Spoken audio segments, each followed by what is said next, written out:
ఛత్తీస్గఢ్ ఉత్తర ఒడిశా మీదుగా తీవ్ర వాయుగుండం కదులుతుంది. ఇది రాబోయే 24 గంటల్లో ఛత్తీస్గఢ్ మధ్యప్రదేశ్ మీదుగా ప్రయాణించే అవకాశం ఉందని ఏపీ రాష్ట్ర విపత్తుల నిర్వహణ సంస్థ తెలియజేసింది.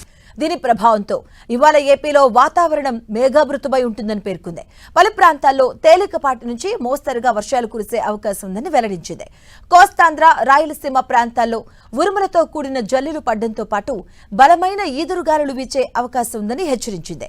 గంటకు 40 నుంచి 50 కిలోమీటర్ల వేగంతో ఈదురుగాలులు వీస్తాయని ప్రజలు అప్రమత్తంగా ఉండాలని సూచించింది. ఇవాళ పోలవరం, పశ్చిమ గోదావరి, ఏలూరు జిల్లాలో అక్కడక్కడ మోస్తరుగా వర్షాలు కురిసే అవకాశం ఉంది.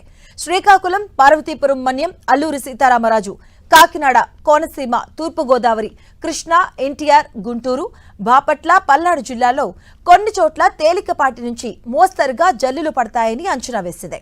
మార్కాపురం, నెల్లూరు, శ్రీ సత్యసాయి, వైఎస్ఆర్ కడప జిల్లాల్లో అక్కడక్కడ తేలికపాటి చినుకులు పడే సూచనలు ఉన్నాయని పేర్కొంది. వర్షం కురిసే సమయంలో కోస్తాంధ్ర, రాయలసీమ జిల్లాల్లో గంటకు 40 నుంచి 50 కిలోమీటర్ల వేగంతో గాలులు వీచే అవకాశం ఉందని అధికారులు తెలుపుతున్నారు.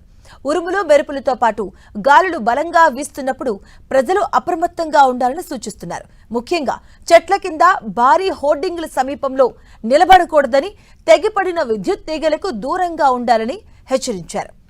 ఇక తెలంగాణలోని పలు జిల్లాలకు వాతావరణ శాఖ అధికారులు భారీ వర్ష సూచన చేశారు. ఆదిలాబాద్, ఆసిఫాబాద్, కామారెడ్డి, మెదక్, సంగారెడ్డి జిల్లాల్లో భారీగా వర్షాలు పడే అవకాశం ఉందని తెలిపారు. హైదరాబాద్, సిరిసిల్ల, సిద్దిపేట జిల్లాలో మోస్తరుగా వర్షాలు కురిసే అవకాశం ఉందని చెప్పారు. భారీ వర్షాలు కొనసాగుతున్న నేపథ్యంలో ప్రజలు అప్రమత్తంగా ఉండాలని, అవసరమైతే సురక్షిత ప్రాంతాలకు వెళ్లాలని అధికారులు సూచించారు.